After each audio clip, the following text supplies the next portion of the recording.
இப்படி ஒரு கண்டென்ட்னு சொன்னோன்னே அதெல்லாம் வெட்டி எரிஞ்சிட்டேன் 3வது நாளே. இதை மட்டும் நம்பி நான் அந்த படத்தை பண்ணல. வேற பல விஷயங்கள்லாம் இருக்கு. சீக்ரெட் ஆஃப் சக்சஸ்னா என்ன, அது ஒரு நேர்மையான படம். அதுல வந்து நேர்மையா தான் சொல்லணும்னு இருந்தேன். அதை நான் நேர்மையா சொல்லிட்டேன், அவ்வளவுதான். அதுல வந்து அதை மட்டுமே நம்பி படம் எடுக்கிற ஆள் கிடையாது. அதனாலதான் அதெல்லாம் கட் பண்ணிட்டு 2வது நாளே கட் பண்ணிட்டேன். எதெல்லாம் விமர்சிச்சாங்க எல்லாத்தையும் கட் பண்ணி.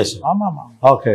ஸோ நான் ஒன்று சொல்ல வந்திருக்கிறேன். நான் இதை வச்சு ஒன்றும் படம் பண்ணுறதுக்குன்னு வரும். விமர்சனங்கள் முன்னாலெல்லாம் பத்திரிகைகளில் வரும் அல்லது சம்மந்தப்பட்டவர்கள் பேசுவாங்க. இன்னைக்கு இருக்கக்கூடிய ஒரு சோஷியல் மீடியா திங்கில் everybody have an opportunity to express the review ஒரு பக்கம். இன்னும் சில நேரங்களில் பார்த்தீங்கன்னா எல்லாருமே கருத்து சொல்கிறப்ப அது நிறைய ஓவர் போர்ட் ஆகிறதுக்கான சாத்தியக்கூறுகளும் இருக்கு. இந்த நவீன கால விமர்சனங்கள் அல்லது எதிர்கருத்துகள் அல்லது கருத்துகள் இதை எப்படி நீங்கள் அணுகுறீங்க? இதை நம்ம அப்படியே அக்செப்ட் பண்ணிக்கணும். ஏன்னா இதுதான் எல்லாரும், everybody is going through this. இது வந்து ஒரு டெக்னாலஜியோட வளர்ச்சி. அதை அப்படிதான் பார்க்கணும். எல்லாத்துலயுமே அதுல உள்ள நல்ல விஷயங்களை மட்டும் எடுத்துட்டு இது கெட்டது எதுன்னு தெரிஞ்சுக்க உங்களுக்கு ஒரு தெளிவு வந்துருச்சுன்னா குழப்பமே கிடையாது. ஒன்றும் இல்லை, இப்போ வந்து பாசிட்டிவா வருது, நல்ல விஷயம் எடுத்துக்கும். நல்ல விமர்சனம் வருது, அதையும் எடுத்துக்குவோம். கொஞ்சம் விஷமத்தனமா ஒன்று வருது அப்படின்னும் போது அது யூசர் நேம் என்ன, அவங்களோட ப்ரொஃபைல் என்னன்னு போய் பார்த்தீங்கன்னா அவங்க யாரு, அவங்களுடைய பின்னணி என்ன, அவங்களோட உள்நோக்கம் என்னன்னு தெரிஞ்சு போயிடும். அப்படின்னு போது இக்னோர் பண்ணிட்டு போயிடலாம். இதுல உள்ள நான் நல்ல விஷயங்களை மட்டும் எடுத்துக்கணும்னு நினைக்கிறேன். கெட்ட விஷயங்களை தவிர்த்துட்டு போயிட்டே இருக்கணும். முன்னால நான் வந்து சங்கரோடு எந்த வகையிலும் தொடர்பு கொள்ள முடியாது அல்லது ஒரு பெரிய ஆளுமையோடு தொடர்பு கொள்ள முடியாது.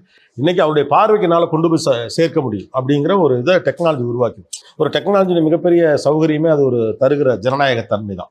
இதை வந்து ஒரு அட்வான்டேஜா பாக்குறீங்களா இல்ல சில நேரங்களில் சிக்கலாவும் பாக்குறீங்களா? இல்லைங்க, அதை நம்ம எப்படி எடுத்துக்கிறோன்றது தான். இது தவிர்க்க முடியாத ஒரு விஷயம் அப்படின்னும் போது அதையும் நம்ம we have to go through that. அவ்வளவுதான். நீங்க தனிப்பட்ட முறையிலுமே ஒரு மாதிரி அவுட் ஆஃப் த பாக்ஸ் ஒரு பிரம்மாண்டமான லைஃப் ஸ்டைல் உடையவர் தானா? அப்படிலாம் இல்லைங்க, அதெல்லாம் வரல. நீங்க என்கிட்ட பேசுறதுலேருந்து எப்படிப்பட்டதுன்னு நீங்க கொஞ்சம் எப்பவுமே சிம்பிளா இருக்கிறவர் தான். பொதுவா வெளியில இருந்து பாக்குறப்ப சினிமா ஒரு ஃபேண்டசியான வேர்ல்டு, கொஞ்சம் சௌகரியமாக இருக்காங்க அப்படிங்கிற பொது அபிப்பிராயங்கள்லாம் உண்டு. அதுல ஜெயிக்கிறது சில பேர் லக்ல ஜெயிச்சிருவாங்க அப்படிலாம் சொல்றது உண்டு. நீங்க எப்படி பாக்குறீங்க? ஏன்னா நான் இன்டர்வியூ பண்ண வரைக்கும் கவனிச்ச வரைக்கும் பார்க்குறப்ப ஒவ்வொருத்தரும் அதுக்கான உழைப்பை கொடுக்குறாங்க, போராடுறாங்க. சம்டைம்ஸ் லக் ஒர்க் பண்ணுது. இப்போ அணிலாம் சின்ன பையன் தான். ஓகே, அவர் வந்து ஒரு பாட்டுக்கு இவ்வளோ எஃபர்ட் எடுக்கிறாரு, அதுக்கப்புறம் இவ்வளோ பேட்டை போட்டு காட்டுறாரு அப்படிங்கிறீங்க.